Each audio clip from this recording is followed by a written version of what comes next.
चिन्तासन्तानहन्तरो यत्पादाम्बुजरेणवः स्वीयानां तान् निजाचार्यान् प्रणमामि मुहुर्मुहुः। यदनुग्रहतो जन्तुः सर्वदुःखातिगो भवेत् तमहं सर्वदा वन्दे श्रीमद्वल्लभनन्दनम्। अज्ञानतिमिरान्धस्य ज्ञानाञ्जनशलाकया चक्षुरुन्मीलितं येन तस्मै श्रीगुरवे नमः। नमामि हृदयेशे लीलाक्षीराब्धिशायिनम् लक्ष्मीसहस्रलीलाभिः सेव्यमानं कलानिधिम्। चतुर्भिश्च त्रिभिस्तथा षड्भिर्विराजते योऽसौ पञ्चधारते। करो आरम्भ।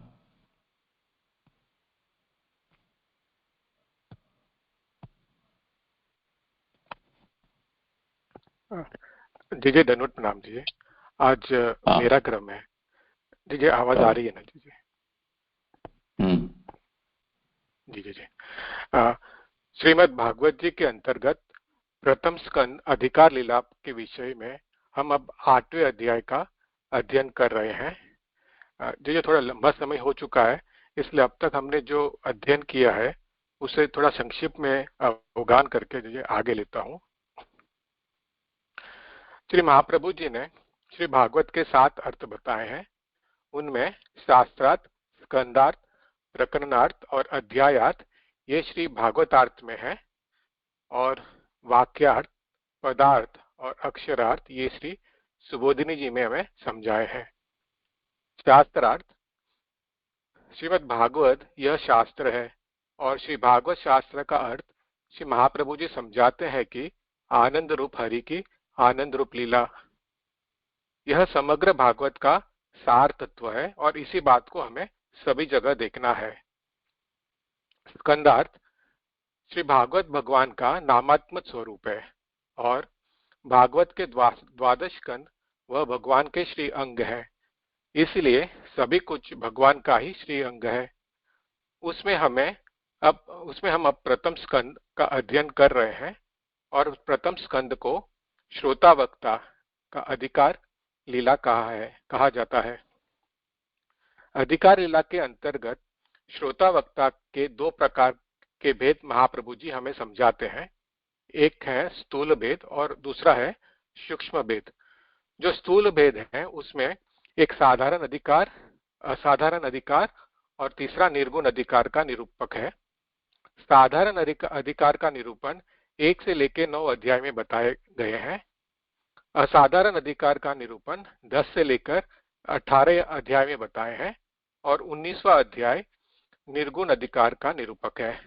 इस प्रकार से इस स्कंद के 19 अध्याय हैं। सूक्ष्म भेद से जो अधिकार का निरूपण है, जो प्रदेश और काल अनुसार जो अधिकार का भेद है, वह हीन अधिकार, मध्यम अधिकार और उत्तम अधिकार है। जो श्री महाप्रभु जी ने प्रथम स्कंद का विभाजन श्री भागवतार्थ में इस प्रकार किया है कि पहले 1 से लेकर 3 अध्याय है वह हीन अधिकार का निरूपक है, 4 से लेकर 6 अध्याय मध्यम अधिकारी का निरूपक है, और 7 से लेकर 19 अध्याय उत्तम अधिकारी का निरूपक है। ऐसे तो श्री भागवत जी की उत्पत्ति की परंपरा में श्रोता वक्ता के संदर्भ में पहले भगवान और ब्रह्मा जी, फिर ब्रह्मा जी और नारद जी, उसके बाद नारद जी की प्रेरणा से व्यास जी, फिर सूत जी और सौनक जी, और फिर शुकदेव जी और परीक्षित जी के आते हैं। इनके संवाद रूप में संपूर्ण श्रीमद् भागवत जी का प्रागट्य है। इसमें पहले जो 2 क्रम हैं जो दूसरे स्कंद में निरूपित है, उसको हम अगर छोड़ दें तो जो 3 उपलब्ध श्रोता वक्ता हैं उन्हें श्री महाप्रभु जी ने प्रथम स्कंद में हीन अधिकारी श्रोता वक्ता, मध्यम अधिकारी श्रोता वक्ता और उत्तम अधिकारी श्रोता वक्ता में उनका विभाजन किया है, जिनमें शुकदेव, सौनक जी और सूत जी और सौनक जी हीन अधिकारी हैं, नारद जी और व्यास जी मध्यम अधिकारी हैं, और शुकदेव जी और परीक्षित जी उत्तम अधिकारी हैं। उनके लक्षणों के निरूपण श्री महाप्रभु जी ने इस प्रकार किए हैं कि श्रोता जो सौनक जी हैं उनमें जिज्ञासत्व, मात्सर्य रहितता और श्रवण में आदर। और वक्ता सूत जी में शुद्ध श्रीमद् भागवत का श्रवण, चातुर्य और रहस्य ज्ञान। इनका निरूपण प्रथम स्कंद में पहले, दूसरे और तीसरे अध्याय में आ रहे हैं। मध्यम अधिकारी प्रकरण में श्रोता व्यास जी हैं और वक्ता नारद जी हैं। उन मध्यम अधिकारी श्रोता तरीके व्यास जी में भगवत कृपा, भगवद्वत्व और भगवत एकत्व ये 3 गुण हैं, और वक्ता तरीके श्री नारद जी में भगवत कृपा, भगवद्वत्व और प्रेम भक्ति है, जिसका निरूपण 4 से लेके 6 अध्यायों में आता है। और जो उत्तम अधिकारी प्रकरण है उसमें श्रोता परीक्षित राजा है जो दृढ़ वैराग्यवान है, और वक्ता शुकदेव जी हैं, वे भी दृढ़ वैराग्यवान है। इनका निरूपण 7 से लेकर 19 अध्यायों में आता है। इन तीनों में अधिकारी वेद का निरूपण करते हुए श्री महाप्रभु जी हमें समझाते हैं कि शौनक जी के अंदर कर्म प्रति निष्ठा थी, इसलिए श्रीमद् भागवत जी का श्रवण करने पर भी उन्हें जो भगवत प्राप्ति रूप फल होना चाहिए था वह फल न होकर कर्म मार्गीय मोक्ष उन्हें प्राप्त हुई। इसलिए महाप्रभु जी ने उन्हें हीन अधिकारी तरीके बताए हैं।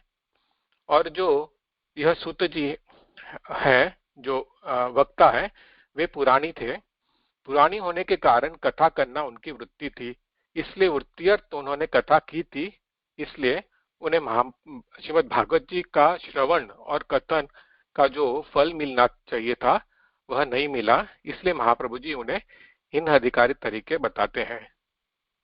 नारद जी और व्यास जी का निरूपण श्री महाप्रभु जी ने मध्यम अधिकारी में इस प्रकार से किया है कि नारद जी में देव ऋषि पने का अधिकार था और इसलिए व्यस्तता के कारण उन्हें दृढ़ वैराग्य प्राप्त नहीं हुआ, जिसके कारण वह मध्यम अधिकारी है। व्यास जी जो भगवान के ज्ञान अवतार होने के कारण उन्होंने जो शास्त्र आदि प्रकट किए, जैसे महाभारत, वेदों का विस्तार आदि, इससे उनको व्यस्तता के कारण उनमें भी दृढ़ वैराग्य प्राप्त नहीं हुआ था, जिसके कारण वे मध्यम अधिकारी हैं। और उत्तम अधिकारी तरीके परीक्षित राजा और शुकदेव जी, इन दोनों में दृढ़ वैराग्य था, और उस दृढ़ वैराग्य को श्री महाप्रभु जी ने उत्तम अधिकारी का मुख्य लक्षण समझाया है। तो यह 3 प्रथम स्कंद, ये 3 प्रथम स्कंद में प्रकरण है।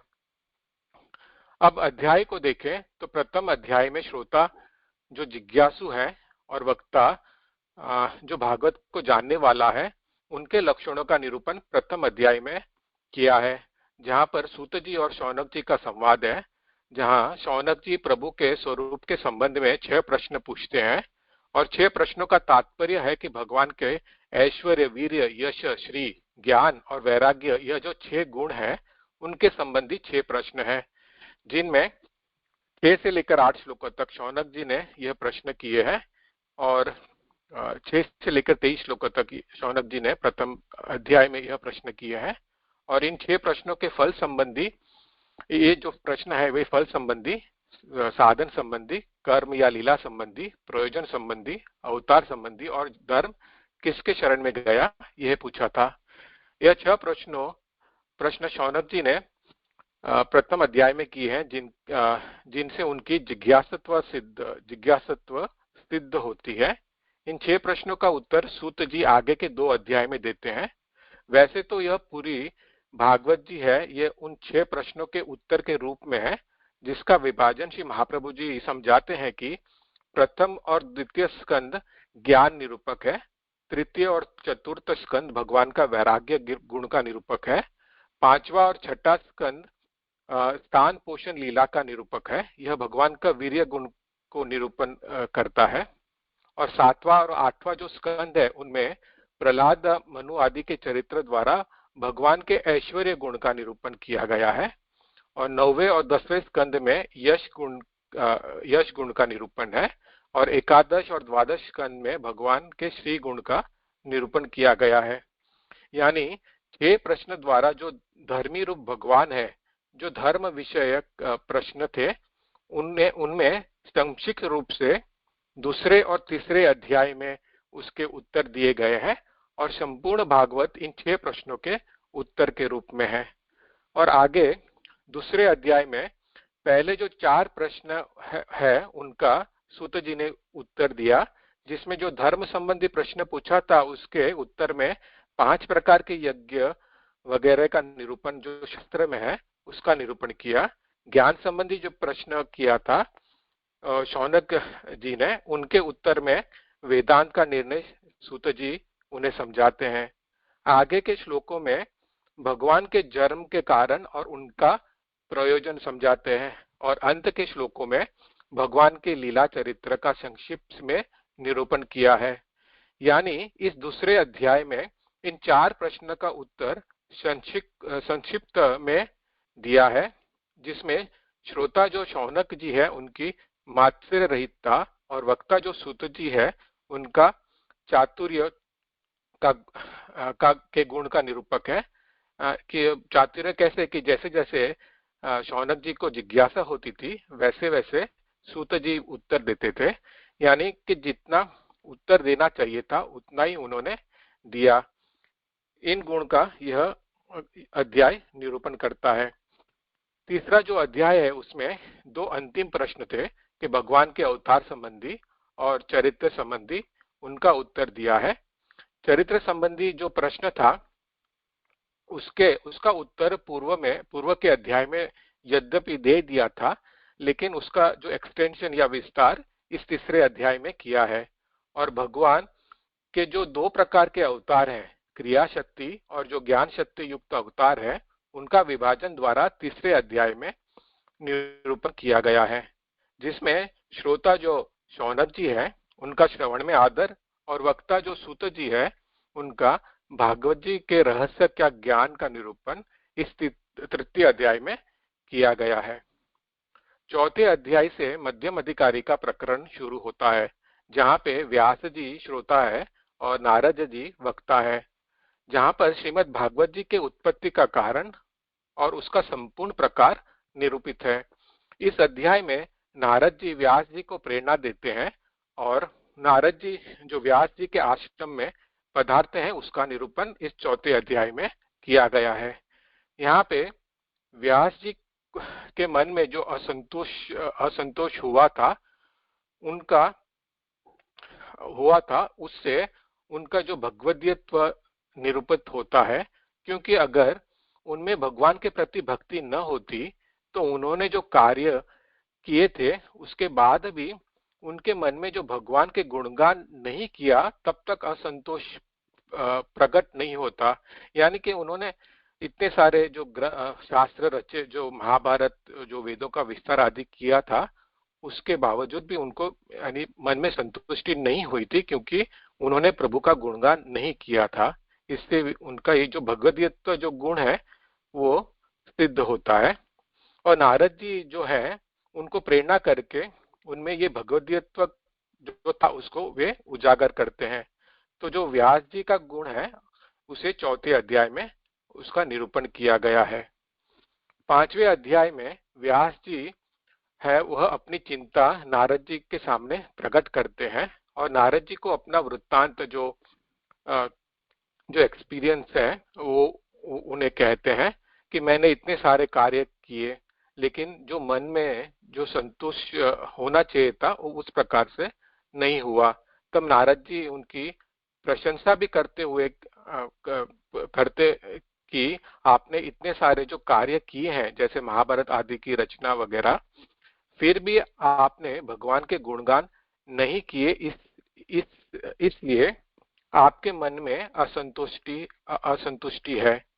इसका निरूपण 5वें अध्याय में हुआ, जिनमें व्यास जी और नारद जी जो श्रोता और वक्ता है, जिन साधक रूप जो भगवान है, उनके श्रीअंग द्वारा जो संपादित जो भगवदीयत्व है उसका वर्णन 5वें में किया है, जिससे उनके अंदर वह भक्ति प्रकट हुई, क्योंकि वे दोनों ही भक्त थे।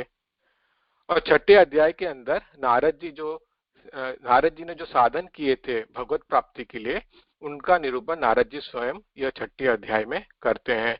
इस अध्याय को श्री महाप्रभु जी भागवतार्थ में हमें ऐसा समझाते हैं कि जो कि नारद जी को वेद आदि शास्त्र का ज्ञान था, लेकिन क्योंकि वह भक्त थे तो जब तक उन्होंने परब्रह्म की प्राप्ति के लिए साधन नहीं किए तब तक उन्हें परब्रह्म की प्राप्ति नहीं हुई, यानी तब तक उनका फलानुभूति जो सिद्ध नहीं हुई थी।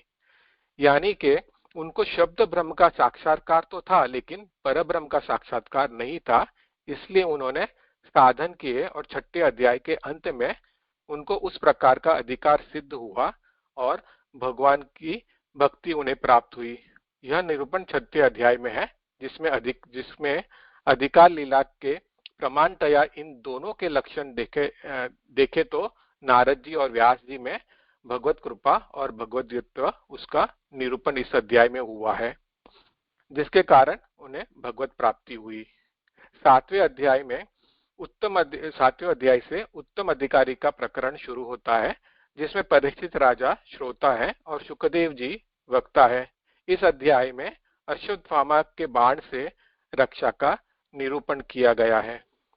अब आठवें अध्याय में ब्रह्मास्त्र से परीक्षित जी का रक्षण और कुंती जी की स्तुति का निरूपण किया है।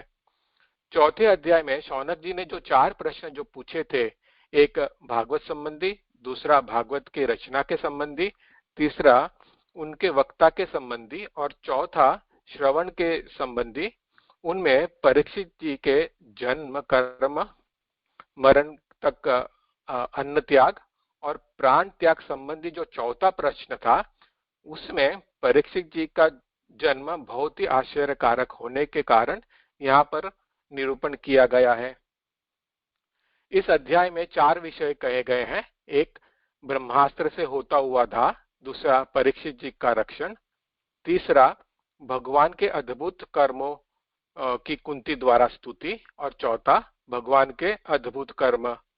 अब अगर श्लोकों का अर्थ देखें तो श्लोक 1 से लेकर 9 तक ब्रह्मास्त्र से होता हुआ दाह और उत्तरा की विनंती, श्लोक 10 से लेकर 16 तक परीक्षित जी की रक्षा, श्लोक 17 से लेकर 42 तक कुंती जी के द्वारा भगवान के अद्भुत कर्मों की स्तुति, श्लोक 43 में भगवान ने कुंती की स्तुति को दिए हुए प्रत्युत्तर और श्लोक 44 से लेकर 51 तक युधिष्ठिर को हुआ जो मोह, जो भगवान का अद्भुत कर्म है। अब तक आठवें अध्याय के 26 श्लोक का अध्ययन हम कर चुके हैं, जहां श्लोक 1 से 17 तक अश्वत्थामा के द्वारा चलाए गए ब्रह्मास्त्र और प्रभु के द्वारा परीक्षित जी की रक्षा को देखा। 17 से लेकर 42 तक कुंती जी के द्वारा भगवान की स्तुति, अद्भुत कर्मों की स्तुति है। उसमें 17 से लेकर 21 तक गुण का वर्णन आ रहा है, 22 से लेकर 24 तक लीला का वर्णन है और 25 से लेकर 28 तक जो दुष्ट दुर्गयत्व का वर्णन है। हमने कल 25 और 26 श्लोक का अध्ययन किया था। उसमें 25वें श्लोक में हमने यह देखा कि जो दुष्ट है, यानी जिनको सत्कुल में जन्म, राज्य आदि का ऐश्वर्य, शास्त्र श्रवण और लक्ष्मी का मद है, उनको प्रभु जाने नहीं जा सकते। और 26वें श्लोक में कुंती जी कहते हैं कि भगवान जो निष्कंचन के धन है अथवा निष्कंचन जिनके धन है, निर्गुणों के साथ व्यवहार रखने वाले, अपनी आत्मा में रमण करने वाले, ऐसे शांत मोक्षपति भगवान को मैं नमन करती हूँ। ये हमने कल 26वें श्लोक में देखा। अब आगे 27वां श्लोक, आभासार्थ। इस प्रकार प्रसंग से भगवान के स्वरूप का वर्णन करती हुई कुंती नमस्कार कर फिर प्रस्तुत जो दुष्ट दुर्गयत्व है उसे दूसरे प्रकार से कहती है। तो यहाँ पे हमने देखा कि 26वें श्लोक में कुंती जी ने भगवान का स्वरूप का वर्णन किया है और उन्हें वही नमस्कार करती है। और अब जो दूसरे प्रकार से जो दुष्ट दुर्गयत्व है उसे कहती है। जो पहला प्रकार तो हम 25वें श्लोक में हम कल देख चुके हैं कि पहले प्रकार का जो दुष्ट दुर्गयत्व क्या था, यानी कि जो राज्यादि का ऐश्वर्य, सत्कुल में जन्म, शास्त्र श्रवण एवं लक्ष्मी का जिनको मद था, ये जो थे ये पहले प्रकार से वहां पे समझाए हैं जो दुष्ट दुर्गयत्व का। अब यहाँ पे दूसरे प्रकार से कुंती जी कहते हैं। श्लोकार्थ: मैं सर्वसमर्थ, अनादि, अनंत, व्यापक, सर्वत्र समान रूप से विचरण करने वाले आपको काल रूप मानती हूं। जिस काल से प्राणियों में परस्पर कलह होता है, तात्पर्य यह है कि समय पाकर भाइयों में भी कलह होता है। सुबोधिनी जी, दुष्ट दो प्रकार के हैं। एक विषयों में परायण, यानी जो विषयों में रचे पचे या विषयों में जो रत हैं वो एक प्रकार। दूसरे जन्म, ऐश्वर्य, शास्त्र श्रवण, लक्ष्मी मत से मत। इनमें दूसरे जो यानी जन्म, ऐश्वर्य, शास्त्र श्रवण और श्रीमद वाले भगवान को नहीं प्राप्त कर सकते, यह पहले निरूपण कराए। यानी जो 25वें श्लोक में हमने कल ये देखा कि जो पहले प्रकार के जो दुष्ट दुर्गयत्व है, विषय परायण भी भगवान को नहीं प्राप्त कर सकते, यह संभावना से कहती है। जो दूसरे प्रकार के जो दुष्ट दुर्गयत्व हैं, यानी जो विषयों में जो रचे पचे हैं, वे भी भगवान को प्राप्त नहीं करते, वे संभावना से कहती है। तो वो संभावना क्या है? तो आगे कहते हैं कि यहाँ पे यह संभावना होती है कि यदि विषय परायण, यानी जो विषयों में जो रत हैं, वो भगवान को जान ले तो काल के ग्रास ही न बने।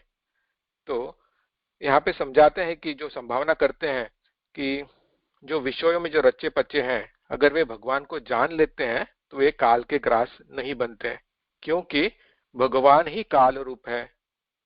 भगवान को जान लेने पर ज्ञानी प्रियत्मो मतः, इस गीता वाक्य के अनुसार अपने अत्यंत प्रिय ज्ञानी भक्तों को काल रूप भगवान नहीं खाते।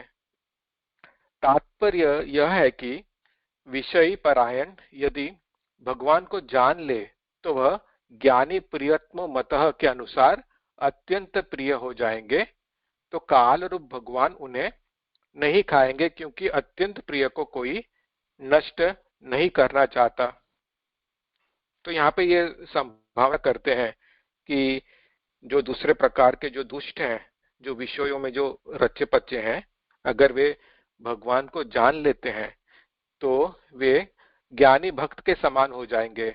और गीता जी में जो ठाकुर प्रभु ने जो आज्ञा की है, जो प्रभु कहते हैं कि ज्ञानी प्रियत्म मत, यानी कि जो ज्ञानी मुझे अत्यंत प्रिय है, उनके समान हो जाएंगे। और ये अत्यंत प्रिय होने के कारण जो काल रूप भगवान है उन्हें यानी नहीं खाएंगे या उन्हें नष्ट नहीं करना चाहेंगे। तो उसके समाधान में कहते हैं कि विषयों में रत कालग्रस्त होते हैं, इससे ज्ञात होता है कि वे भगवान को नहीं जानते। तो उसके समाधान में ऐसा समझा रहे हैं कि अगर कोई भगवान को जान लेता है, जो ज्ञानी भक्त हैं, तो वे फिर विषयों में रचे पचे नहीं रहते। अगर कोई विषयों में रचा पचा है, इसका मतलब ऐसा है कि वे भगवान को जानते नहीं हैं और इसलिए वे कालग्रस्त हैं। आगे वापस पूर्व पक्षी यानी शंका करता है कि यदि कहे कि काल रूप भगवान कैसे हो सकते हैं, तो वहां के उसके समाधान में कहते हैं कि ईशानम, जो श्लोक में ईशानम आता है कि सर्वत्र भगवान की तरह काल का ऐश्वर्य है। ऐसा ऐश्वर्य काल में भगवत रूपता हुए बिना नहीं हो सकता। तो जो शंका उठाई थी कि काल भगवत रूप कैसे हो सकता है, तो उसके समाधान में कहते हैं कि काल का जो ऐश्वर्य है, इतना बड़ा जो ऐश्वर्य है, वो भगवत रूपता के बिना नहीं हो सकती, और इससे ये ज्ञात होता है कि काल भगवत रूप है। और इसका स्पष्टीकरण आगे दे रहे हैं कि यदि काल भगवत रूप न हो तो सदैव सौम्य दमग्र आस्तित, ये वचन। और दूसरा वचन जो है कि नासदासिम्नो सदासित तदानीम, ये जो जो श्रुति वाक्य है, इसमें जो पहले वाक्य का जो अर्थ बताते हैं कि अर्थात यह विश्व पहले भगवत रूप था, ये पहले वाक्य का जो सदैव सौम्य दमग्र आसित का अर्थ है। और जो दूसरा वाक्य है कि उस समय न सत्य था न असत्य था, ये दूसरे वाक्य में आता है। तो यहाँ पे जो अग्रे यानी पहले और तदानीम यानी उस समय पद काल के बोधक है। यदि काल भगवान का रूप न हो तो उसकी पूर्व स्थिति न होने से इन श्रुतियों का वाक्यार्थ संग न होगा। भगवान की तरह काल अनादि अनंत है, इसलिए काल भगवत रूप है। तो यहाँ पे जो शंका उठाई थी कि काल भगवत रूप कैसे हो सकता है, तो उसके समाधान में ये सब वचन आए। और यहाँ पे तात्पर्य से ये कहना चाहते हैं कि ये काल जो है उसका अंत न, उसका आरंभ है न अंत है, ये अनादि है। और इस प्रकार का ऐश्वर्य जो है वह उसका अगर भगवत रूप है तो ही हो सकता है, नहीं तो नहीं हो सकता।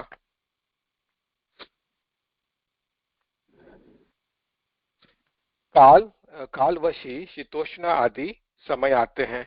तो ये जो ऋतु है, जो शीतकाल उष्णकाल आदि, ये कालवशी आते हैं, अन्यथा उनके होने में दूसरा कौन कारण हो सकता है। अतः वह काल भगवान की तरह सब कुछ रखने का सामर्थ्य रखता है। तो ये काल यानी भगवान की तरह सब कुछ रखने का सामर्थ्य रखता है, इसलिए वह भगवत रूप है, इसलिए वह भगवान है। गीता में निर्दोषम ही समम ब्रह्म, इस वाक्य में से समत्व रूप भगवान का धर्म बताया है। तो गीता जी के जो वाक्य है कि निर्दोषम ही समम ब्रह्म, इस वाक्य से ये बताते हैं कि भगवान का जो समत्व रूप जो धर्म है वो बताया है, अर्थात वह समान रूप से सर्वत्र है। यही समानता काल में भी है, इसलिए काल भगवत रूप है। जो यानी ये जो कंपैरिजन कर रहे हैं कि जो ब्रह्म का धर्म और काल का धर्म की कंपैरिजन हो रही है, और दोनों में जो समत्व जो रूप जो धर्म है वहां पे वो एक ही यानी समानता है, इसलिए काल भी भगवत रूप है। इसी बात को समम चरंतम सर्वत्र, इससे बताया जो श्लोकस्थ जो आ रहा है कि समम चरंतम सर्वत्र, इस बात से समझाया। काल ब्रह्मरूप होने से सर्वत्र समान रूप से प्रविष्ट है। इससे इसमें युक्ति कहते हैं कि भूतानाम यनमित्थ कली, यानी जो श्लोक के जो दूसरे चरण में अंत में आता है, तो वहां पे ये आया है कि काल यानी ब्रह्म के समान सर्वत्र समान रूप से प्रविष्ट है। इस काल के प्रविष्ट होने से पहले एक प्राण रूप रहने वाले भाई आदि में भी समय पाकर आपस में झगड़कर मर जाते हैं। सभी कालग्रस्त होने से यह ज्ञात होता है कि आप ही काल हैं और आपको कोई नहीं जानता। तो यहाँ पे ये उदाहरण से फिर समझाते हैं कि यानी काल के प्रविष्ट होने पर जो एक प्राण रूप से रहने वाले जो भाई आदि भी समय पाकर आपस में झगड़ कर मरते हैं। यानी एक प्राण रूप से रहने वाले यानी कि जब एक परिवार, जब भाई यानी छोटे होते हैं तो उनमें कैसा एक जीवपना होता है, दोनों हिल मिल कर रहते हैं यानी, लेकिन फिर वही भाई यानी समय जाने पर, समय पाकर जब बड़े होते हैं तो वही झगड़कर मर जाते हैं, इसलिए वे सभी कालग्रस्त हैं। तो यहाँ पे ये कहने का तात्पर्य यह भी है कि पूर्व श्लोक में हमने देखा कि दुष्ट दुर्गयत्व का पहले यानी 25वें श्लोक में कि प्रभु यानी दुष्टों को जाने नहीं जाते हैं। यहाँ पे जो काल रूप है वह भी भगवत रूप है। इसी कारण काल रूप को भी जो दुष्ट है वे जान नहीं पाते, और न जानने के कारण वे कालग्रस्त हो जाते हैं, यह यहाँ पे समझाते हैं। कि सभी के कालग्रस्त होने से यह ज्ञात होता है कि आप ही काल है और आपको कोई भी नहीं जान सकता। जैसे कि 25वें श्लोक में बताया, इसी प्रकार काल को भी कोई नहीं जान सकता। यहाँ पे 27 श्लोक संपूर्ण हुआ जी। कोई विचार नहीं हो विषय। हाँ जी, धन्यवाद सुना।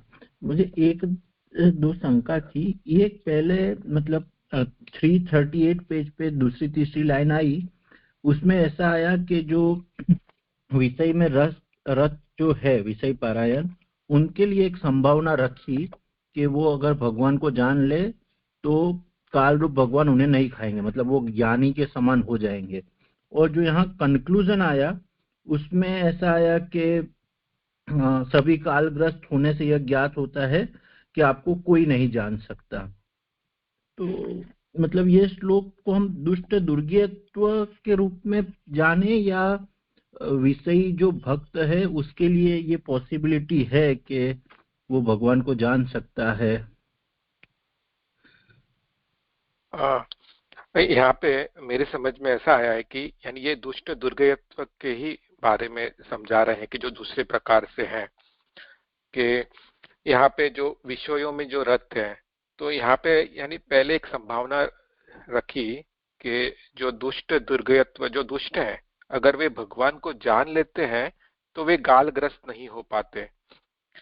तो उसके फिर उत्तर में उस समाधान में ऐसा है कि ऐसा नहीं है, ये संभावना यानी ये संभावना नहीं हो सकती, क्योंकि जो कि वे विषयों में रत है और काल विषयों में रत होने के कारण कालग्रस्त है और वे प्रभु को जान नहीं पाते, क्योंकि अगर वो प्रभु को जान ले तो वे कभी भी विषयों में रचे पचे नहीं रहेंगे। तो यही जो भक्त वगैरह जो प्रभु को जान लेते हैं वे तो कभी विषयों में रत नहीं होते हैं। तो वो वहां पे वो संभावना को खारिज करके यहाँ पे समझाते हैं कि जो विषयों में जो रचे पचे हैं, जो दूसरे प्रकार के दुष्ट है, वे भी जो काल जो भगवत रूप काल है उसे न जानने के कारण वे विषयों में जो रचे पचे रहते हैं और उनको यानी भगवान को नहीं जान पाते, ऐसा समझाया है। अच्छा, तो इसको जो पहले 3-4 जो सेंटेंस है उसको शंका के रूप में समझना है ऐसा? हाँ, तो हाँ यानी पीछे वो ये संभावना जो आ रही है कि 337 पेज से जो वो पूरी संभावना वो कहते हैं कि अगर वो भगवान को जान लेते हैं जो विषयी है तो उनको कभी कालग्रस्त नहीं करेंगे, यानी भगवान उनका कभी अनिष्ट नहीं चाहेंगे। तो उसे के समाधान में कहते हैं कि जो कि वे विषयों में रचे पचे हैं, इसलिए यानी वो जो दुष्ट है, जो पूर्व 25वें श्लोक की तरह यहाँ पे वो काल रूप भगवान को नहीं जान पाते हैं और इसलिए वे विषयों में रचे पचे हैं ऐसे। हाँ ठीक है, ऐसे ही समझना है ना जय जय? हाँ ठीक है, दो बातें बताई हैं, विषय पारायण और 25वें श्लोक में जिनका निरूपण किया गया, जन्मैश्वर्य शुद्ध श्री भी धमानमदत्व।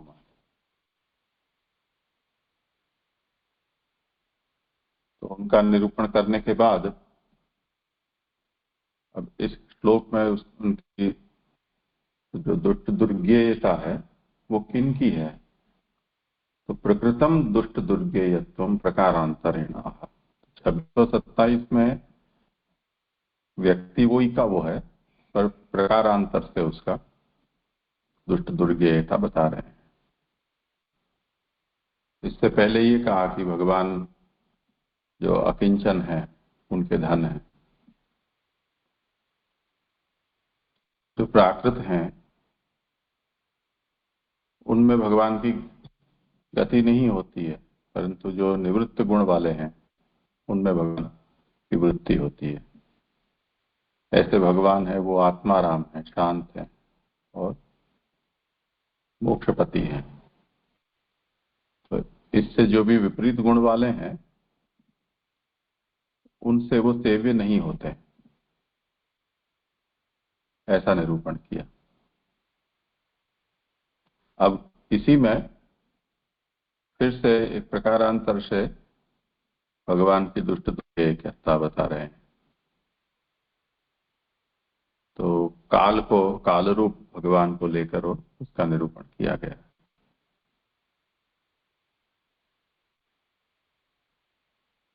जी जी जी जी जी जी जी। और मेरे को और एक मतलब एक लाइन समझ नहीं आई मुझे, ये 338 पेज पे ही है। अतः वह काल भगवान की तरह सब कुछ रखने का सामर्थ्य रखता है। मतलब सब कुछ, मतलब महात्म्य की बात है, सब कुछ रखने का सामर्थ्य रखता है। हाँ, यहाँ पे मैं ऐसे समझा हूँ कि हम अगर ऊपर के जो दो वाक्य बताए कि यानी काल यानी पहले, यानी जो सृष्टि रचना के पहले और सृष्टि रचना के बाद और उस समय यानी जो सृष्टि रचना, ये सब में काल आ रहा है, यानी भगवत रूप होने के कारण वह, यानी ये सब उसमें ऐश्वर्य है।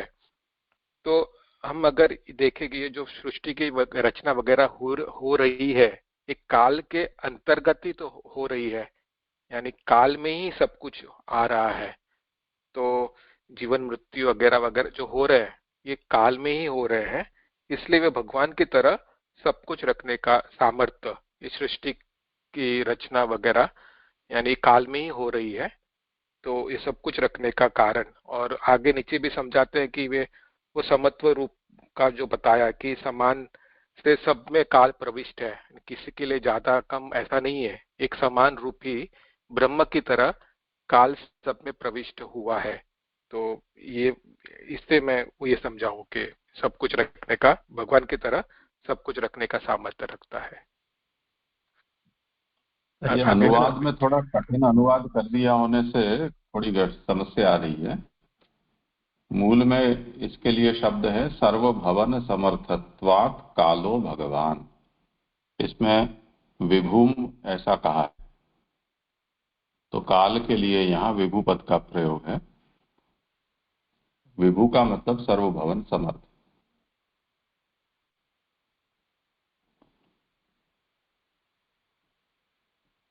जी जी जी जी जी जी जी जी। तो यहाँ इतना खाली सुधार, लेकिन सब कुछ रखने का सामर्थ्य की जगह सर्वभवन सामर्थ्य है काल का भगवान की तरफ।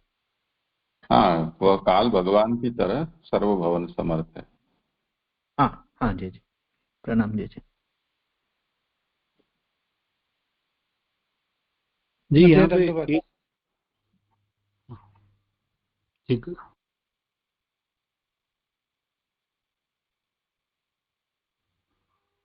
हाँ कबीर जी आप पहले।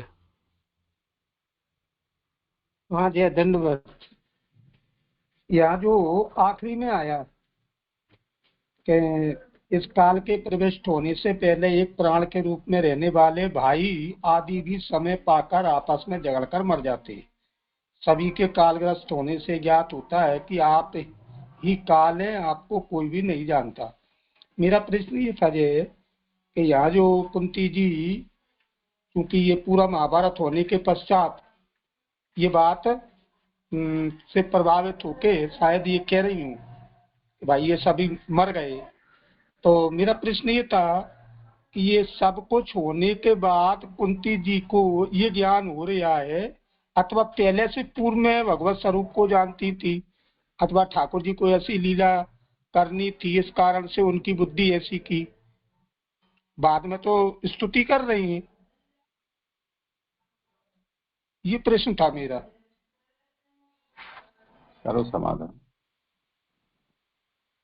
जी, यहाँ पे जो यानी जो स्तुति में जो आ रहा है कि एक यानी काल रूप भगवान को यानी दूसरे प्रकार से जो समझा रहे हैं कि नहीं जान पाते हैं, ये तो यानी महाभारत के ही संदर्भ में नहीं है, लेकिन ये इन जनरल सबको आ रहा है। ऐसा ही नहीं कि ये महाभारत हुआ वहां पे उन्होंने देखा कि भाई भाइयों ने यानी मारकर या झगड़कर मर गए, लेकिन उसे अगर हम छोड़ें तो बाकी में भी हमें ये देखा जा सकता है कि समय पाकर यानी आज भी हम देखते हैं कि भाई भाई झगड़ कर मरते हैं, क्योंकि वे सब कालग्रस्त है और प्रभु को यानी कालग्रस्त होने के कारण या विश्व या दुष्ट होने के कारण वो प्रभु को जान नहीं पाते, इसलिए उनकी इस प्रकार की स्वभाव या वृत्ति है, तो ऐसे में समझाऊं। ठीक है, जैसे अभी हम वर्तमान में ही लें तो हम वैष्णव हैं या भक्त हैं, कुछ भी है, तो ये सारी घटनाएं तो हमारे साथ में होती रहती हैं। तो क्या हम नहीं जानते काल के अधीन होते हुए, भगवत सेवा में लीन होते हुए भी फिर भी ऐसे वाकया हो जाते हैं? तो इसका मतलब हमें पूर्ण स्वरूप ज्ञान नहीं है, और चूंकि पढ़ रहे हैं, सुन रहे हैं, अब सुन रहे हैं, तो क्या इसे इसे अपने भगवत लीला माने या अपने जीव कर्मों के अनुसार व्यवहार करता हुआ मर रहा है ये माने, अथवा काल की प्रेरणा से माने? यहाँ पे जो निरूपण आ रहा है उससे तो ऐसे ही समझ में आता है कि अगर कोई यानी ऐसे जिसकी ऐसी वृत्ति है, यानी दुष्ट प्रकार की वृत्ति जहाँ पे यहाँ पे जो बता रहे हैं, तो उसे तो कालग्रस्त यानी प्रभु का पूर्ण ज्ञान नहीं हुआ है, मुझे तो ऐसे ही समझ में आता है। और जेजे ने एक बार पूर्व में समझाया था कि ज्ञान की परिभाषा जेजे ने समझाई थी कि खाली पढ़ने से हमें जो मालूम हो रहा है उसे हम ज्ञान नहीं कहते। अगर वो पढ़कर आप उसे अपने जीवन में उसका आचरण करें तो वो सही भाषा में उसको हम ज्ञान कह सकते हैं। तो आज यानी हम ही नहीं कि बहुत से जो है वे भी यानी शास्त्र का श्रवण करते हैं, लेकिन हमें उनमें उस प्रकार से जो आचरण करना चाहिए वो देखने को नहीं मिलता। तो फिर वहाँ पे ऐसे ही समझना है कि उन्हें यानी पूर्णतया से ज्ञान नहीं हुआ है। अगर ज्ञान होता तो वे इस प्रकार से आचरण नहीं करते। मेरी समझ में ऐसा आ रहा है, अगर कुछ अधिक हो तो दीजिए, समझाएंगे। हाँ ठीक है, ये बात तो मानना पड़ेगा कि भाई ज्ञान नहीं है, और ज्ञान की भी तो कोई मतलब माने ये ज्ञान हो जाए कि भाई सभी को मरना है, जो भी बीच में जो टाइम मिला है उसमें भगवत सेवा आदि कार्य अथवा भगवत स्वरूप को समझ के उसमें रत रहे। लेकिन ऐसा अक्सर हो नहीं पाता, तो ऐसे कोई ज्ञानी तो माने वर्तमान में तो नहीं दिखाई देती। अपन व्यवहार में ऐसे कोई दृष्टि में देखने में नहीं आते। और जो भी अपन जिनको समझते हैं विद्वान आदि पुरुषों को, तो उनमें भी विपरीत चीजें देखी जाती हैं। तो फिर बात घूम के फिर वहीं आ गई कि भाई चलो हमारे गुरु हैं जिनकी हम शरण में आए, तो कम से कम उनमें दिखाई दे। तो उनमें और माने क्या दिखाई देता है, फिर तो दिमाग से ही बार बात हो जाती है। यहाँ पे किसी अगर में कुंती जी ये कह रहे हैं ना कि समझ नहीं पा रहे हैं आपके इस रूप को, इसीलिए दुर्गेयता भगवान की सिद्ध होती है ना। कैसे हुआ, क्यों हुआ, जैसे युधिष्ठिर, आगे शायद ये विषय और आएगा कि सब कुछ समझा देने के बाद भी युधिष्ठिर के दिमाग में ये उतरा नहीं, उनके मन में युद्ध के कारण अपराध बोध बना ही रहा। भगवान ने इतने 18 अध्याय अर्जुन को कह दिए, उसके बाद वही उसी का पुनरावर्तन भी हो चुका अनुगीता के रूप में, और इतने सब लोगों ने युधिष्ठिर का राज्याभिषेक किया, सब आनंद हो गया, फिर भी युधिष्ठिर में ये मोह निवृत्त नहीं हुआ। उनको ये अपराध बोध कचोटता ही रहा है कि मैंने गलत किया। और तब भीष्म से उपदेश दिलवाकर और फिर उनके चित्त को कुछ आश्वस्त किया।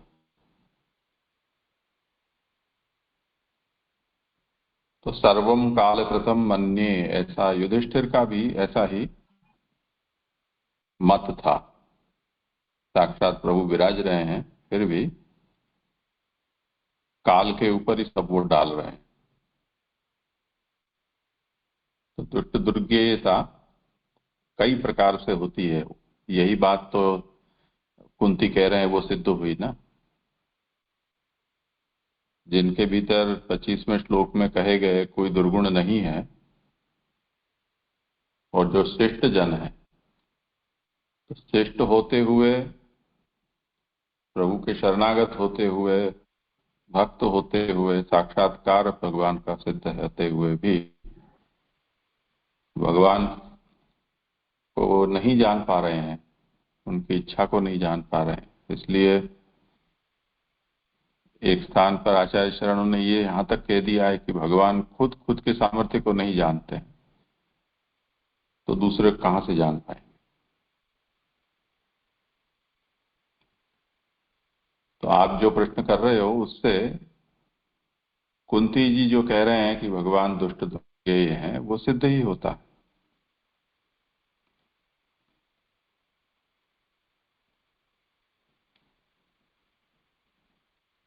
हाँ जी, ठीक है, दंडवत। जी जी जी।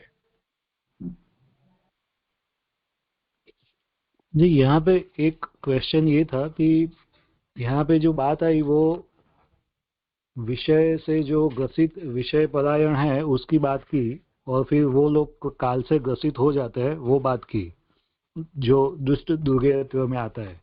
फिर बाद में ये जो पूरी बात आई कि वो काल का जो है वो प्रभु के साथ कंपैरिजन कर रहे हैं और प्रभु का ही रूप बता रहे हैं।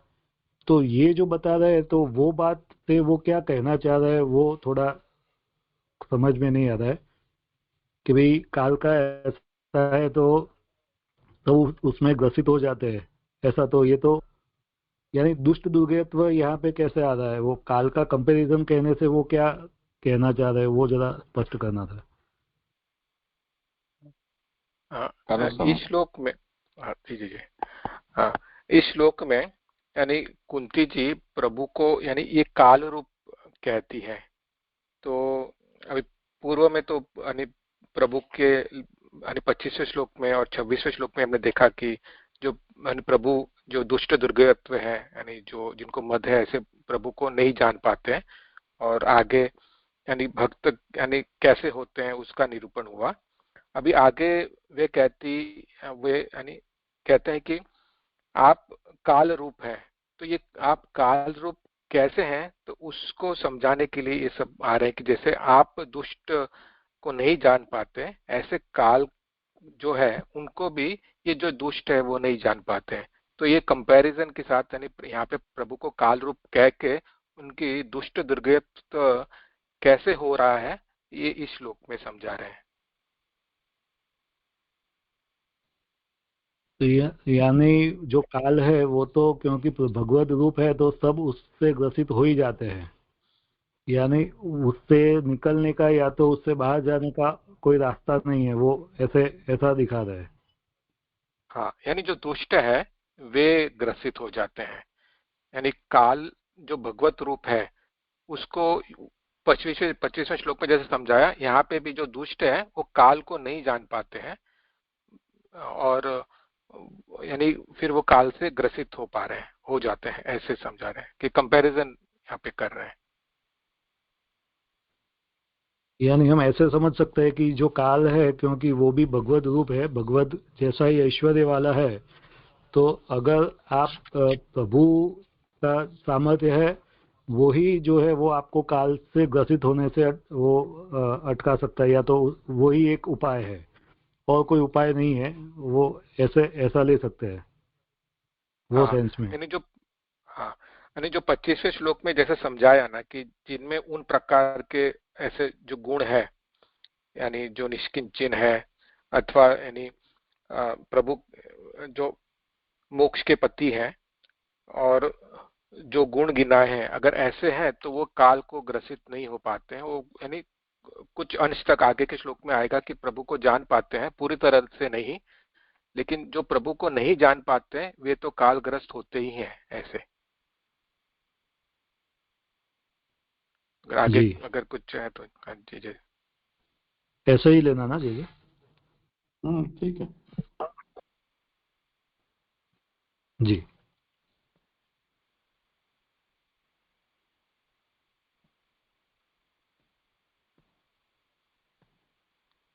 आगे लूं? अब 28वां श्लोक, उसका आभासार्थ। इस समय अवतीर्ण हुए आपको भक्त भी सर्वथा नहीं जानते, इस बात को कहते हैं। तो पूर्व श्लोक में हमने जो दुष्ट दुर्गत्व देखा कि दुष्ट लोग आपको नहीं जान पाते हैं, अभी इस श्लोक में जो प्रभु जो अवतीर्ण हुए हैं उन्हें भी भक्त सर्वथा यानी सर्वपूर्णतया प्रभु को नहीं जान पाते, उसे कहते हैं। श्लोकार्थ। हे भगवान, आप जब मनुष्यों की सी लीला करते हैं तब आप क्या करना चाहते हैं यह कोई नहीं जानता। आपका कभी न कोई प्रिय है और न शत्रु है। आपके संबंध में लोगों की बुद्धि ही विषम हुआ करती है। सुबोधिनी जी, भगवान क्या करना चाहते हैं, भगवान क्या करने का विचार करते हैं, इस बात को कोई नहीं जानता। तो यहाँ पे समझाते हैं कि प्रभु क्या करना चाहेंगे और क्या करना चाहते हैं वे कोई नहीं जान पाता। तो यहाँ पे फिर पूर्व पक्षी कोई शंका कर रहा है कि यदि कहे कि कार्य के देखने से अथवा ज्योतिष शास्त्र से जो कुछ बात ज्ञात होती है वही भगवान की करने की इच्छा है, यह ज्ञात हो ही जाता है, तो भगवान का विचार नहीं जाना जा सकता, ये कैसे कहे।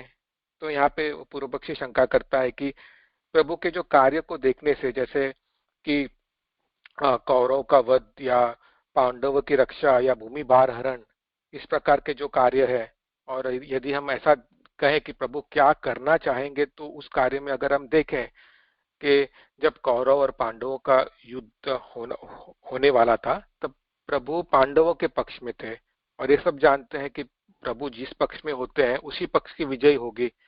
तो जब युद्ध शुरू ही हुआ तो कोई यह कह सकता था कि क्योंकि प्रभु इस पक्ष में है तो पांडवों की विजय हो सकती है। तो इस प्रकार के कार्य के देखने से, अथवा जो ज्योतिष शास्त्र में जो आता है कि इसका भविष्य में क्या होगा, क्या होने वाला है, तो इससे तो भगवान के जो करने की इच्छा है ये तो ज्ञात ही हो जाता है। तो फिर ऐसा आप कैसे कहते हो कि ज्ञात नहीं हो सकता। तो ये समाधान करते हैं कि जो मनुष्यों के सदृष्ट चेष्टा करता है उसके करने की इच्छा कैसे जानी जाए। तो यहाँ पे कहते हैं कि प्रभु जो मनुष्य सदृश यानी मनुष्य जैसी, यानी अपने मूल रूप में नहीं, लेकिन प्रभु मनुष्य का अनुकरण करके जो कार्य करते हैं, तो इसमें प्रभु की इच्छा कैसे जानी जा सकती है। कि जैसे कि उदाहरण से देखे कि कोई नट किसी नाटक में कुछ कर रहा है, नट यानी कोई अपना उसका एक नाटक कर रहा है, अभिनेता। हाँ जी, अभिनेता को अगर कोई एक नाटक कर रहा है तो उसका मूल जो रूप है, जो मूल में है, वो क्या करना चाहता है ये आप कैसे कह सकते हो। तो वहां पे वो संदेह हो जाएगा, क्योंकि वह तो वहां पे नाट्य कर रहा है। आप फिर आगे समझाते हैं कि सामान्य प्रयत्न से ही कार्य सिद्ध होता है, तो भगवान विशेष रूप का अनुकरण किस कार्य के लिए करते हैं यह संदेह होता है। तो यहाँ पे फिर समझाते हैं कि सामान्य प्रयत्न से ही, अगर प्रभु मूल रूप से अगर कोई इच्छा करते हैं, हम जानते हैं कि प्रभु सत्य संकल्प है, प्रभु जो इच्छा करते हैं वो तो होता ही है। तो अगर प्रभु ऐसा इच्छते हैं कि कौरव का वध हो जाए या पांडवों की रक्षा हो जाए, तो भूमि भार हरण हो जाए, तो वो ऐसा ही हो जाता। तो फिर प्रभु को विशेष रूप का अनुकरण किस कार्य के लिए करते हैं, तो फिर ये वापस ये संदेह हो जाता है। तात्पर्य यह है कि भगवान मनुष्य के आकार का ग्रहण न करके भी कार्य कर सकते हैं, तो मनुष्य आकार एवं तदनुरूप कार्य किस लिए करते हैं, तो यह संदेह होता है। तो ये संदेह जो होता है उसके कारण हम ये नहीं जान सकते कि प्रभु की इच्छा क्या है, प्रभु क्या करना चाहते हैं। यदि कहे कि मनुष्य का अनुकरण कर जो पांडव रक्षा, कौरव वध, पृथ्वी भार हरण, अर्जुन आदि को यश दिलाना कार्य किया वह स्पष्ट है, तो फिर भगवान ने मानव का अनुकरण क्यों किया, यह शंका करना ठीक नहीं है। तो यह पूर्व पक्षी वापस कहता है कि हम ये देखते ही है कि जो पांडव की रक्षा, कौरव का वध और जो पृथ्वी का भार हरण आदि जो प्रभु ने कार्य किए हैं वो मनुष्य का अनुकरण करके ही तो उन्होंने किया है। तो इस प्रकार की फिर शंका हमें क्यों करनी चाहिए? तो इस पे समाधान करते हैं आगे सुबोधनी जी में कि इस पर कहते हैं कि भगवान के पांडव रक्षा आदि विशेष कार्य तब हो सकते हैं जब भगवान के कोई मित्र उदासीन एवं शत्रु हो। पांडव की रक्षा करना एवं कौरवों का वध करना यह बताता है कि भगवान के भी मित्र और शत्रु है। यदि मित्र शत्रु हो तो वह भगवान ही नहीं है। तो जो ऊपर जो शंका की थी कि हमें ये सब कार्य दिखे जा रहे हैं, तो हम इसे कैसे समझे? तो वहां पे कहते हैं कि अगर हम उस प्रकार से समझे तो फिर ये भी हमको समझना पड़ेगा कि भगवान के कोई मित्र या शत्रु होते हैं। अगर भगवान के कोई मित्र या शत्रु हो तो वे भगवान ही नहीं है, क्योंकि भगवान के ना कोई मित्र होते हैं ना कोई शत्रु होता है।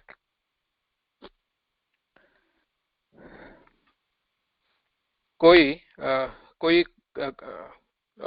कहीं भी उसका प्रिय नहीं है। इस प्रकार कोई कहीं द्वेष्य या शत्रु भी नहीं है। श्लोकस्थ च से उदासीन भी ले लिया है, अर्थात भगवान का उदासीन भी कोई नहीं है। तो उसी समाधान में ये समझा रहे हैं, क्योंकि हम जानते हैं कि वे भगवान है, और अगर वे भगवान है तो वे फिर उनके कोई मित्र या उदासीन या शत्रु नहीं हो सकते हैं। तो फिर वापस वहां पे शंका कर रहे हैं पूर्व पक्षी, तो फिर पांडव रक्षा, कौरव वध आदि कार्य भगवान में कैसे दिखते हैं? यदि कहे कि काल के प्रतिकूल एवं अनुकूल होने पर यह सब कुछ कार्य होता है, ऐसा मानते हैं, तो कदाचित कौरवों के लिए भी काल अनुकूल हो सकता था और उनकी भी रक्षा हो सकती है, किंतु कौरवों की रक्षा न सुनी गई है, अर्थात कौरवों की रक्षा नहीं हुई है। तो वापस वे शंका करते हैं कि तो फिर हम ये जो दिख रहा है उसे हम कैसे समझे? अगर हम ऐसा समझे कि काल के अनुकूल या प्रतिकूल होने से उनकी रक्षा या वध हो सकता था, तो कभी ना कभी कौरवों के लिए भी तो काल अनुकूल होना चाहिए था। लेकिन तो ऐसा तो हमने कभी देखा नहीं है, यानी कि उनकी तो कभी रक्षा हुई ही नहीं है। तो फिर इसे कैसे समझे?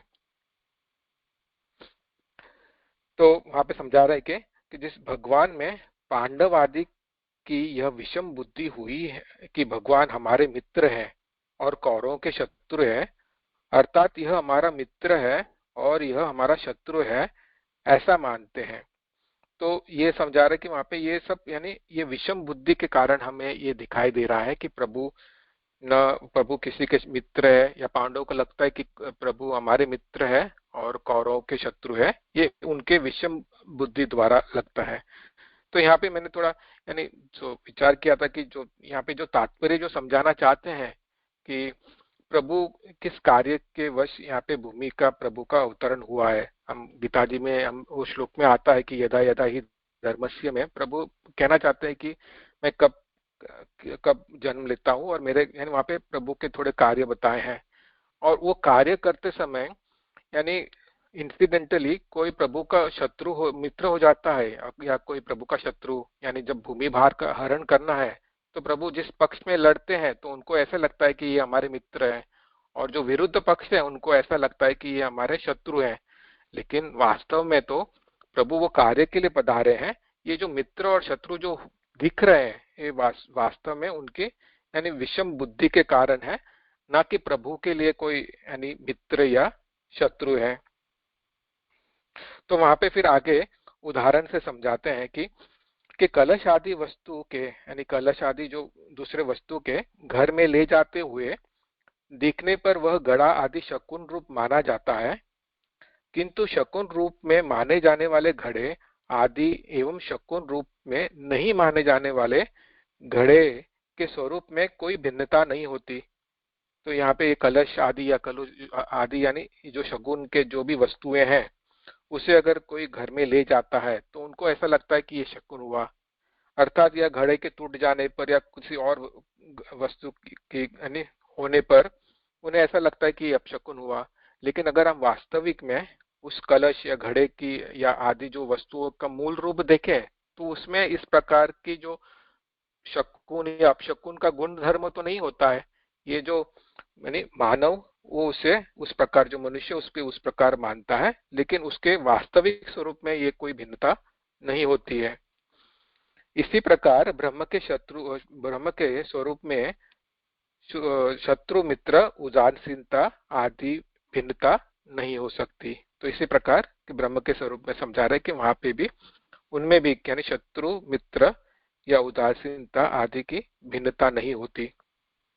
फिर और एक उदाहरण से समझा रहे हैं कि शुक्ति यानी शिप में रजत जो शाइननेस है आदि की प्रतीति के कारण उसके स्वाभाविक धर्म से भिन्न कोई भ्रम का कारण होता है।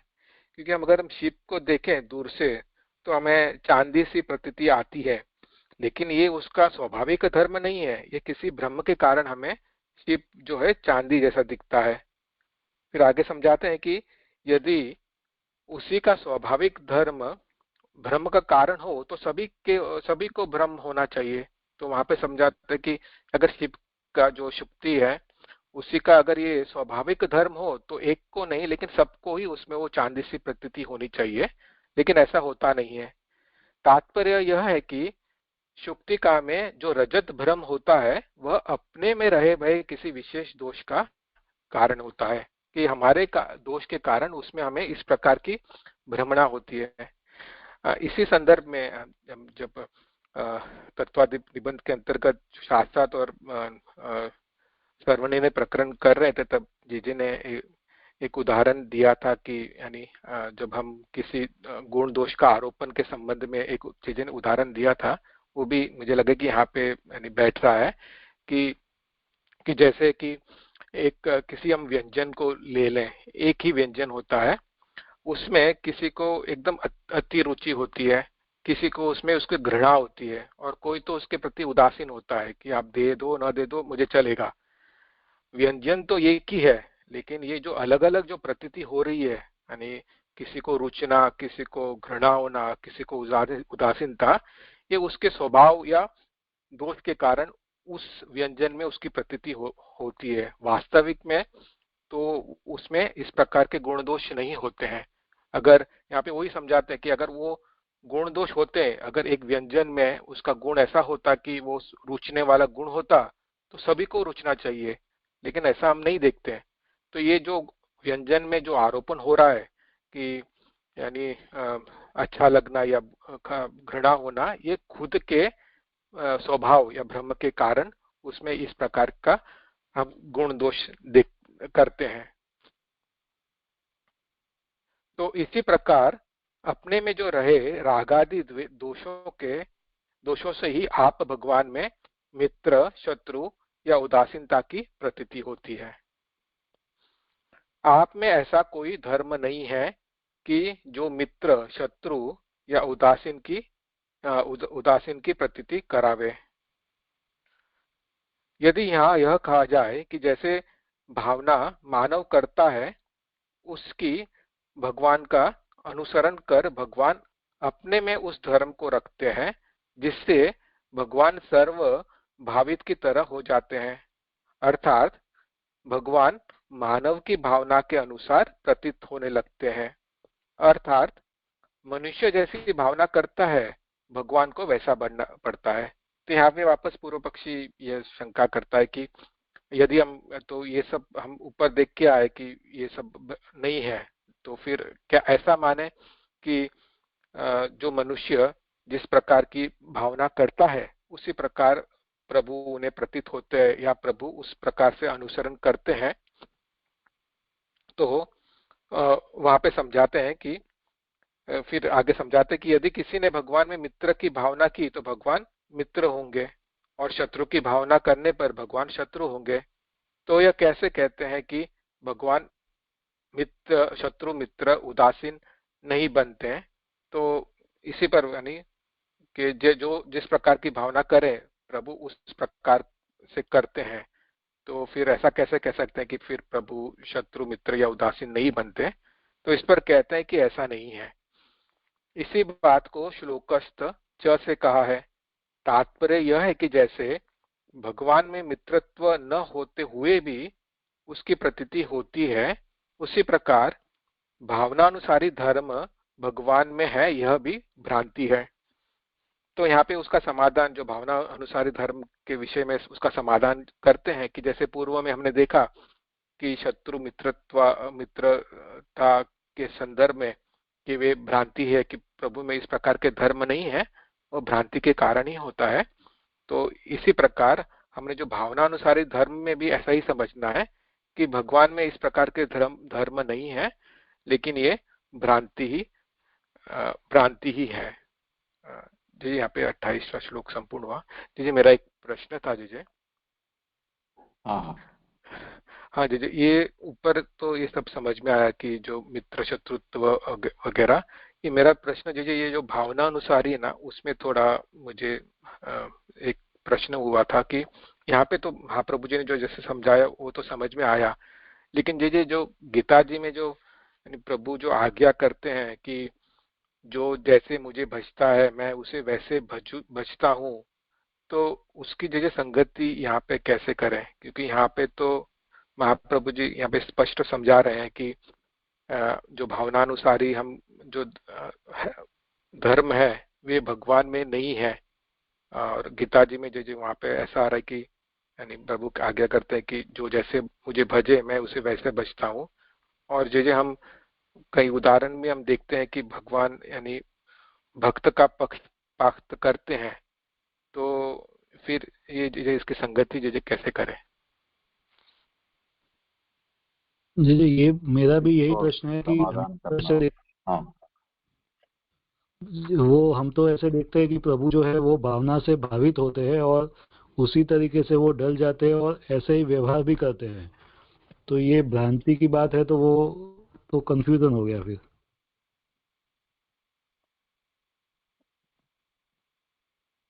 किसी को करना हो इस विषय का समाधान।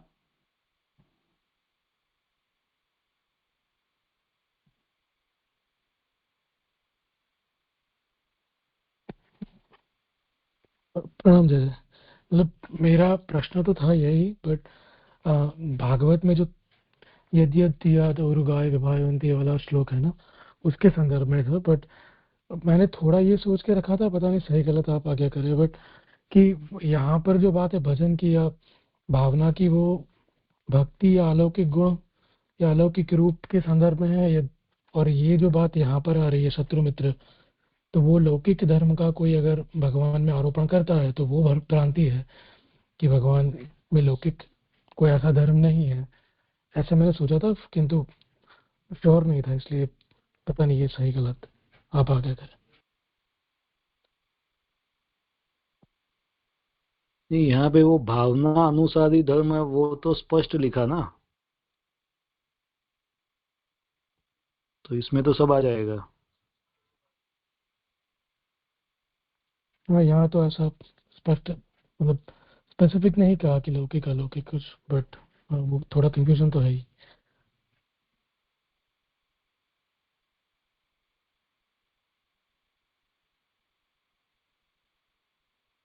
मुझे खाली उसमें ऐसा लग रहा है कि श्लोक की शुरुआत में ऐसा आया कि जब मनुष्य योग की सी लीला करते हैं तब आप क्या करना चाहते हैं, और मतलब अगर ये सेंटेंस पकड़े और इसी सेंटेंस के अर्थ में सब कुछ है तो ऐसा हम समझ सकते हैं, मतलब शायद।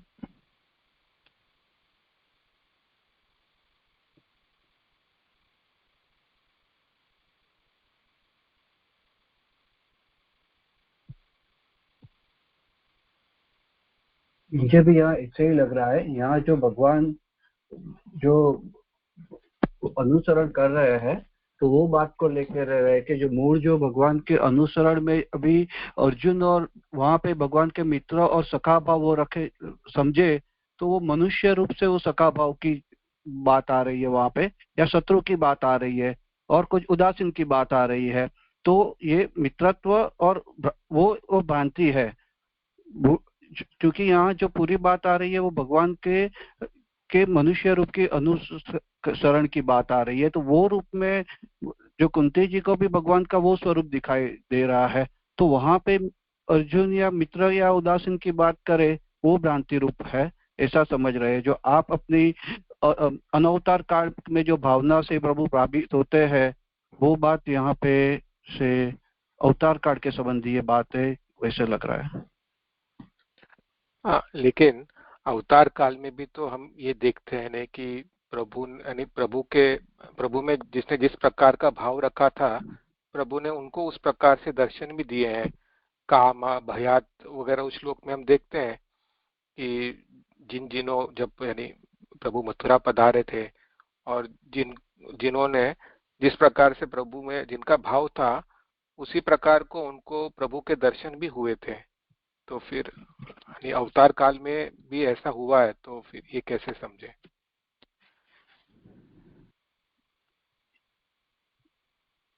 यहाँ प्रभु पक्षपात तो नहीं करते हैं कि वरना तो प्रभु पे वैषम्य का दोष आ जाएगा। तो पक्षपात की वो तो बात यहाँ पे हम सोच नहीं सकते हैं।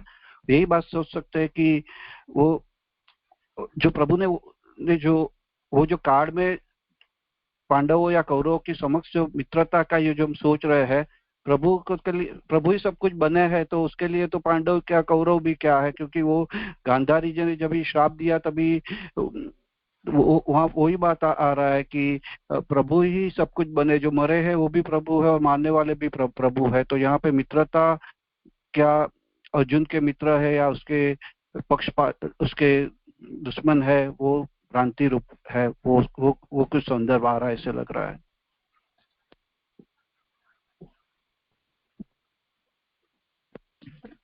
नहीं, उसके संदर्भ में तो ठीक है। जो ऊपर का जो जहाँ पे बताया कि मित्र शत्रुत्व जो दिखाई दे रहा है वो हमारी ब्रह्मणा के कारण, ये तो समझ में आया। लेकिन जो अंत में जो आ रहा है ना कि भावना अनुसारी धर्म भी भगवान में नहीं है, वो भी भ्रांति है, तो वही भावना अनुसारी जो कहा है उसी के संदर्भ में मैंने थोड़ी शंका थी।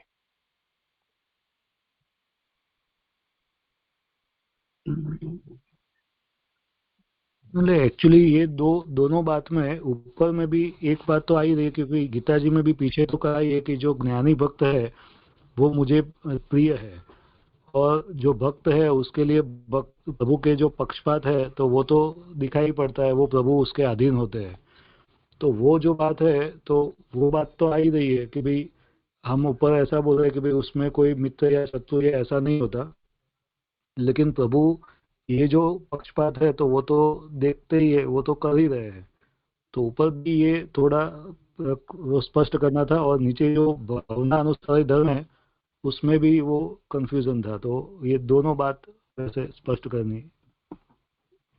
ये भावना की बात या मूड में तो ऐसे बताइए, मित्रत्ववद अनुसारित्वम अपि भ्रांतम इति अर्थ, माने मित्रपण के जैसे जो अनुसरण की में है वो भ्रांति है।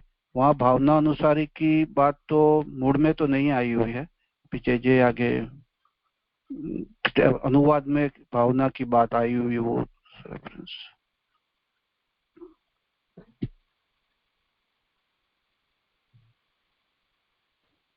मुझे ऐसा लगता है कि ये जो भगवान एक के माने जिसका जैसा भाव हो उसके अनुरूप हो रहे हैं, तो उसमें क्योंकि जब भगवान पधारते मान के चलो सृष्टि तो चल ही रही है, अब ठाकुर जी पधार गए लीला अवतार धारण करके, तो उनका प्रथम कर्तव्य तो धर्म की रक्षा करना होता है। उस हिसाब से वो तो जिधर होंगे, जिधर धर्म होगा उधर होंगे ही। एक तो ये कारण है, और दूसरे अगर ऐसा करेंगे तो ठाकुर जी के किए हुए कार्यों से उनके प्रति भक्तों की श्रद्धा बढ़ेगी और उनको भक्ति का भगवान की भक्ति का लीला का या जो सेवा का सौभाग्य प्राप्त होगा, और लोग उनका अनुसरण कर भक्ति की ओर अभिमुख होंगे। मुझे ऐसा समझ में आ रहा है, क्योंकि ठाकुर जी में तो ये धर्म है ही नहीं है, लेकिन जब पधार रहे हैं तो फिर तो वो तो ये काम तो करेंगे ना, तो उससे अन्य लोगों को भी भगवान की भक्ति करने का की ओर अग्रसर होंगे।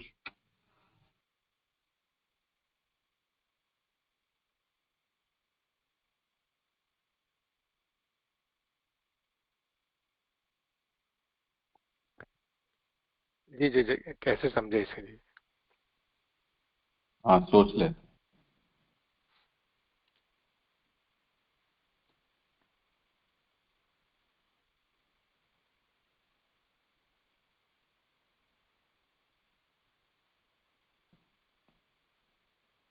अभी तक जो निरूपण हुआ उसमें दुष्ट दुर्ज्ञता में जो दोष संपन्न है 25वें श्लोक में, जिनको कई प्रकार के मद हैं, वो भगवत नाम का उच्चार करने के लिए योग्य नहीं है, ऐसा कहा। उसके बाद 2 श्लोकों में ये कहा कि चलो वो नहीं हो, वो समझ में आ जाता है, परंतु ऐसे दोष जिनके अंदर नहीं है, शिष्ट लोग हैं, वो भी आपको नहीं जान पाते हैं। और यहाँ पर अब भक्तों का नंबर ला गया कि चलो दुष्ट न समझ सकें तो ठीक बात है, भक्त भी आपको नहीं समझ सकते, तो वो भी आपको पक्षापक्षी में सोचते हैं कि हमारे पक्ष में, उनके विपक्ष में। और ऐसा क्यों होता है? तो उसका कारण ये है कि आप मनुष्य वेश लेकर और मनुष्य जैसी चेष्टाएं करते हैं, उनका अनुसरण करते हैं। उसके कारण आप क्या करना चाह रहे हैं, आपका स्वरूप है, वो समझ पाना भक्तों के लिए भी कठिन हो जाता है। तो हम पांडव ऐसा सोचते हैं कि आप हमारे पक्ष में हैं, तो दुर्योधन आदि ऐसा समझते हैं कि आप विपक्ष में हैं। दुर्योधन चलो असुर है, ठीक बात है, वो जो भी सोचे सो, पर हम ये सोचें कि हमारे पक्ष में है और कौरव के विपक्ष में है। तो यदि ऐसा सचमुच में आपका स्वरूप हो तो सबको ही ऐसी प्रतीति होनी चाहिए, क्योंकि वस्तुगत जो गुण होते हैं वो तो सभी को एक समान प्रतीत होते हैं।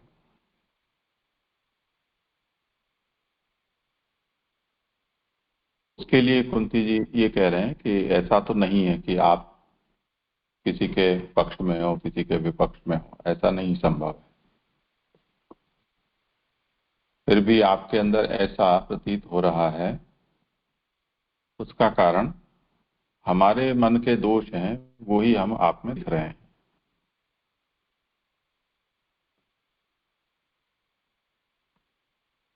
तस्मात् स्वगत दोषेणैव रागादिना त्वयि मित्रत्वादि प्रतीति।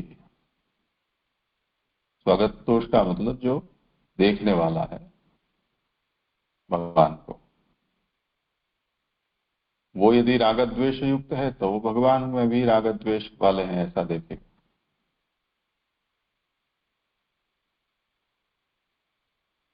तो उसे ये कुंती कह रही हैं कि हितोस्ति करहिचित द्वेष्यस्य अस्मिन् विषमा मतिर नृणाम। ये जो विषमा मति है वो स्वगत दोष वशात हो रही है। वस्तुतः मनुष्य जिस तरह से राग द्वेष युक्त होता है, उस प्रकार से आप राग द्वेष युक्त नहीं हो सकते हो।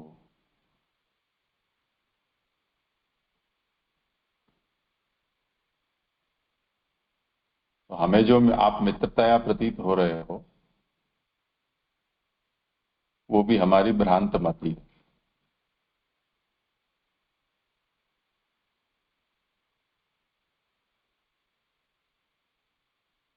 तो ठीक है ना, इसमें क्या समझते हैं?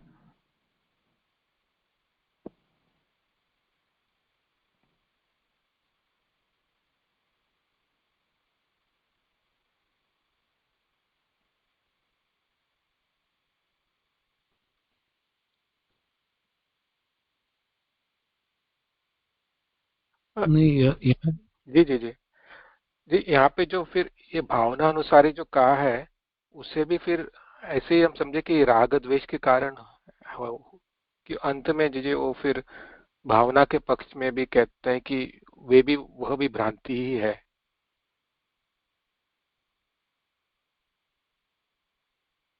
हाँ तो ठीक है, नहीं है ना ऐसा।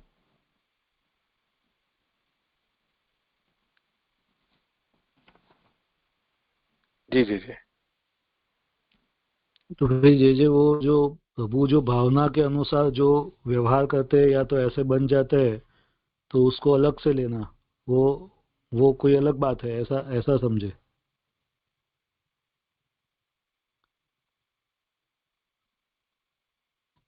भावनानुसारी धर्म का मतलब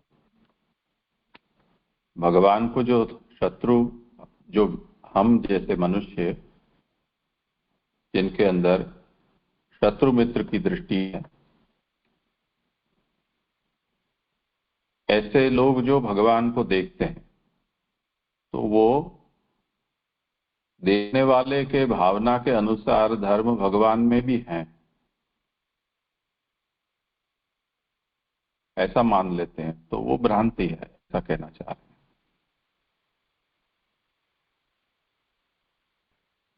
यानी वो लिमिटेड सेंस में ही इसको लेना है, ऐसा सभी में अप्लाई नहीं करना है, रेफरेंस टू कॉन्टेक्स्ट। नहीं, यहाँ जो कहा जा रहा है वही तो है ना। उन्होंने उदाहरण क्या दिया कि शुक्तिकायाम वा रजतादि प्रतीतौ तस्य स्वाभाविक धर्म व्यतिरेकेण कश्चिद अस्ति भ्रम हेतुः।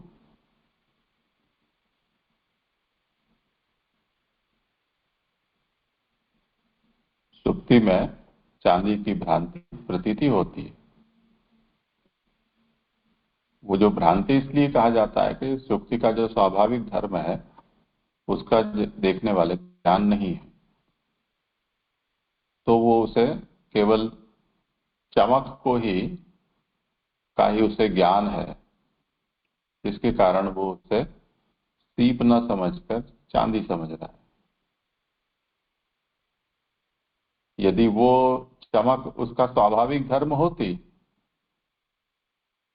तो सभी देखने वालों को ऐसा भ्रम हो जाता, पर सबको तो भ्रम होता नहीं है। तो जो भ्रांति होती है वो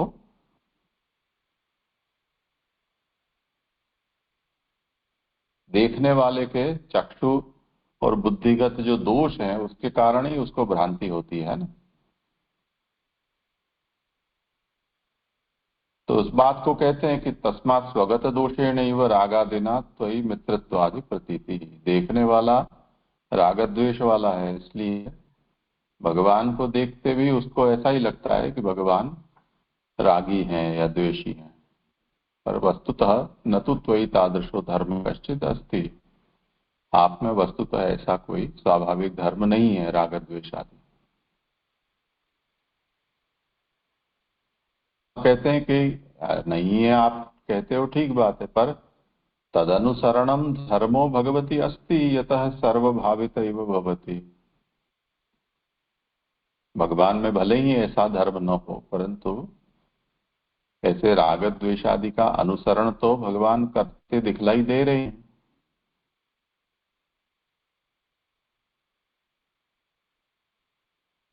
तो कहते हैं कि तदपि नास्ति, ऐसा भी नहीं है।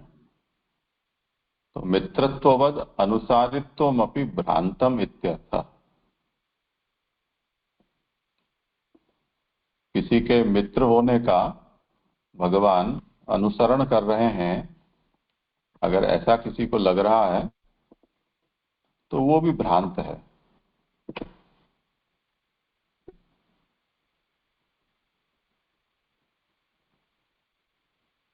वो विषय अभी आगे जिनके श्लोक हों उनको पता होगा, अभी आएगा वो विषय। आगे श्लोक किसके हैं? हाँ, जी जी, मेरे श्लोक यहीं तक थे जी जी। हाँ जी जी, आगे आगे मेरे किसी श्लोक के? है। हाँ जी हाँ। जी ये जी, कुछ भूल जी जी 29 से मेरे श्लोक है जी जी। अच्छा हाँ जी जी, हाँ, मेरे यहीं तक थे जी जी। हाँ, कुछ हाँ, तो भूल चूक हो उसमें गई ये तो और क्षमा कीजिएगा। हाँ, नहीं ठीक है, तो वो विषय अब आगे आने ही वाला है, वो देखेंगे। आज तो समय हुआ है और जी कोई जी विषय जी की चर्चा करना। जी जी, ये खाली एक इतना पूछना था कि ये 4 श्लोकों को समूह को मतलब दुष्ट दुर्गेयत्व ऐसा श्री महाप्रभु जी आज्ञा कर रहे हैं, लेकिन ये लास्ट श्लोक में हमने देखा कि भक्त को भी मतलब भगवान जान नहीं, ये मतलब वो सर्वथा नहीं जान सकते। तो ये दुष्ट दुर्गेयत्व के अंदर इसको कैसे मतलब समझ सकते हैं, क्योंकि ये इसका जो कारण बताया कि भगवान की पाद सेवन भक्ति के लिए है और भक्त ये जान पाए कि किस तरह से दुष्ट दुर्गेयत्व है तो वो जान ले और बाधक को निवृत्त करे तो भगवान के नजदीक जा सकते हैं।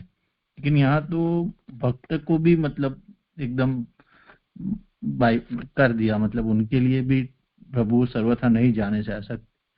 तो इसको मतलब कैसे समझ सकते हैं थोड़ा? हाँ, तो आप बता दिया ना कि देखने वाला है वो दोष युक्त है, राग द्वेष उसमें है, इसलिए वो भगवान में भी राग द्वेष देख रहा है।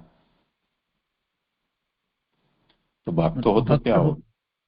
अच्छा, हाँ, अच्छा, मतलब जो आरती जिज्ञासु अर्थार्थी ऐसे जैसे आपने पहले समझाया था ऐसे समझ? नहीं, अच्छा, राग द्वेष किसमें नहीं है। ऐसे भक्तों का मतलब हम ऐसे जीवन मुक्त सुखदेव तुल्य भक्त की बात यहाँ हो रही है, ऐसा सोचने की जरूरत नहीं है ना। सभी भक्तों में राग द्वेष तो होते ही है ना। ऐसा राग द्वेष रहित कौन व्यक्ति है? जी जी। तो मतलब ये जो मतलब निवृत्त गुण वृत्त है, उनके सिवाय के सबको समझ सकते हैं ऐसे ले हाँ, सकते हैं। हाँ हाँ जी जी। उनकी तो खुद का कह रही है कि हमें लगता है कि आप हमारे मित्र हो, इसलिए हमें ऐसा लग रहा है क्योंकि हम हमारी अभी राग द्वेष में से हमें बाहर नहीं निकल पाए हैं। कौरव हमको दुष्ट लगते हैं, जो हमारे पक्ष वाले हैं वो हमको प्यारे लगते हैं।